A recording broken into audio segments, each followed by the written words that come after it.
Hello everybody, this is Moses from Zaatargardens. This is episode 53 of Gardening Without Edits. I'm going to show you something pretty cool here. I planted the seeds long ago and I've completely forgot about them. Luckily one of them made it, but it won't make it mature in this year. But unfortunately, it's probably going to die when the really hot summer comes.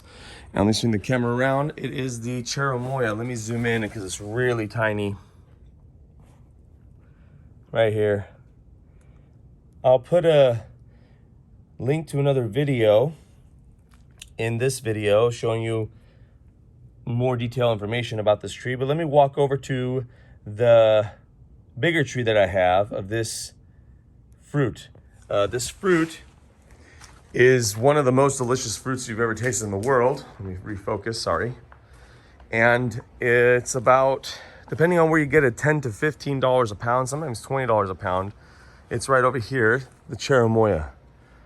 So just an amazing piece of fruit. If any of you tried it, it probably tastes, there's a lot of different varieties, but it tastes like a mango, banana, pear, and strawberry all in one, in my opinion. Just really excellent piece of fruit. So yeah, I can't believe that that little seedling grew. I completely forgot about it. I can't believe it made it through 106-degree weather for a few days and still push through, something that's not really native to my area and still can grow. I love it. Every day I love gardening. Happy gardening, everyone. Bye.